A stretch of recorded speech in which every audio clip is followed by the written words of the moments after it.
Hello दोस्तों, स्वागत है आपका हमारे YouTube चैनल भारत न्यूज 24 में। चलिए जानते हैं कैसा रहेगा आज देश भर में मौसम का हाल। नगर विकास मंत्री ए.के. शर्मा ने शनिवार को अधिकारियों को निर्देश दिए हैं कि वे जरूरतमंदों को कड़ाके की ठंड से बचाने के लिए उचित उपाय करें। वर्चुअल समीक्षा बैठक में नगर आयुक्तों और नगर पालिका परिषदों व नगर पंचायतों के अधिशासी अधिकारियों को निर्देश दिए हैं कि रैन बसेरों में इंतजाम बेहतर रहे और अलाव की भी व्यवस्था हो। मंत्री ने कहा है कि प्रयागराज में होने वाले महाकुंभ के मद्देनजर सभी नगरीय निकायों की स्वच्छता व सुंदरता पर विशेष ध्यान दें, ताकि इन नगरों से होकर जाने वाले श्रद्धालुओं को बेहतर अनुभव हो। प्रयागराज नगर के सभी क्षेत्रों में भारत की भव्यता, तीर्थराज की दिव्यता और यूपी की आधुनिकता दिखे, इसके लिए हर संभव प्रयास किए जाएं। यूपी का मौसम 5 जनवरी 2025 नए साल की शुरुआत होने के बाद से उत्तर प्रदेश में भीषण ठंड शुरू हो गई है। प्रदेश की जनता को इस समय दिन और रात के समय कड़कड़ाती ठंड का सामना करना पड़ रहा है। वहीं आने वाले दिनों में प्रदेश में और ठंड बढ़ने की संभावना है। रविवार को पश्चिमी यूपी में कहीं कहीं पर हल्की बारिश होने की संभावना है। इस दौरान प्रदेश के दोनों हिस्सों में मौसम साफ रहने के साथ ही छिछला से मध्यम कोहरा छाने के आसार जताए गए हैं। मौसम विभाग के वैज्ञानिक अतुल कुमार सिंह ने बताया कि घने कोहरे में राजधानी लखनऊ सहित कई जगह जीरो विजिबिलिटी हो गई। इसके अलावा दिन के तापमान में गिरावट आई है, जिसके कारण पिछले कई दिनों से शीत दिवस कोल्ड डे स्थितियां प्रदेश में शनिवार को भी जारी रही थी। लेकिन आगामी पश्चिमी विक्षोभ के प्रभाव से पहाड़ी क्षेत्रों से आ रही ठंडी उत्तरी पश्चिमी हवाओं के कमजोर पड़कर पूर्वा में बदल जाने के कारण तापमान में बढ़ोतरी होना भी आरंभ हो गई है। इस विक्षोभ के प्रभाव से 6 जनवरी को प्रदेश के पश्चिमोत्तर भाग में कहीं कहीं बूंदाबांदी के साथ हल्की बारिश होने की संभावना है। इसके बाद 7 जनवरी की सुबह से तापमान में पुनः गिरावट आने और कोहरे में बढ़ोतरी होने की संभावना है। वहीं प्रदेश के तापमान में लगातार गिरावट जारी है। लखनऊ में 8.6 न्यूनतम और 17.8 अधिकतम तापमान दर्ज किया गया है। दिल्ली के साथ शनिवार को चंडीगढ़, श्रीनगर, अमृतसर, गुवाहाटी व पटना में सबसे ज्यादा उड़ानें प्रभावित हुईं। दिल्ली में 13 घरेलू, 2 अंतर्राष्ट्रीय और 2 गैर निर्धारित उड़ानों को कोहरे के कारण लैंडिंग के लिए दूसरे शहरों में भेजना पड़ा। दोपहर तक मौसम साफ होने के बाद उड़ानें सामान्य हुई। उत्तर रेलवे की ट्रेनों के संचालन पर सबसे बुरा असर पड़ा है। 59 से अधिक ट्रेनें 6 घंटे और 22 से अधिक ट्रेनें 8 घंटे से भी अधिक देरी से चली। कई अन्य ट्रेनें भी 1 से 4 घंटे तक देरी से चलाई जा रही हैं। इन ट्रेनों में वंदे भारत, जम्मू राजधानी, आंध्र एक्सप्रेस, जीटी एक्सप्रेस भी शामिल रहीं। नई दिल्ली, आनंद विहार, निजामुद्दीन, गाजियाबाद, कानपुर, वाराणसी समेत तमाम स्टेशनों पर कड़ाके की ठंड में। राजधानी लखनऊ में मौसम विभाग का कहना है कि फिलहाल सर्दी से राहत के आसार नहीं है।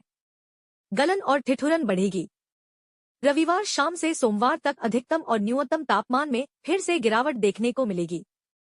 इससे पहले शनिवार को घने कोहरे और पछुआ हवा संग कंपाने वाली सर्दी से लोग बेहाल रहे।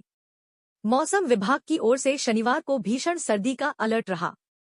कोहरे से लखनऊ में शुक्रवार रात से शनिवार सुबह तक दृश्यता शून्य रही।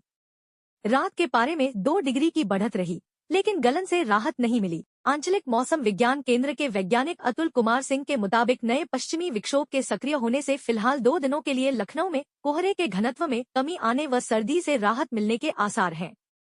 सोमवार के बाद फिर से तापमान में गिरावट आएगी और फिर से सर्दी बढ़ेगी। उत्तर से लेकर मध्य और पूर्वोत्तर समेत लगभग आधे भारत ने घने कोहरे की चादर ओढ़ ली है। लगातार दूसरे दिन ज्यादातर क्षेत्रों में दृश्यता शून्य तक पहुंच गई। शीतलहर और घने कोहरे के कारण सड़क यातायात से लेकर ट्रेन व विमान सेवाएं तक बुरी तरह चरमरा गईं। दिल्ली में उतरने वाली 19 उड़ानों को डाइवर्ट करना पड़ा, जबकि 400 से ज्यादा उड़ानों के आवागमन में देरी हुई। समूचे उत्तर भारत में करीब 200 ट्रेनें भी देर से चलीं। अगले 2 दिन भी घना कोहरा छाए रहने, पहाड़ों पर हिमपात और कुछ मैदानी इलाकों में बारिश की उम्मीद है। जम्मू कश्मीर में 5 जनवरी को भारी बारिश व बर्फबारी हो सकती है। यहां दिखा कोहरे का सबसे ज्यादा असर। मौसम विभाग के मुताबिक 14 राज्यों और केंद्र शासित प्रदेशों में घने कोहरे का असर दिखा।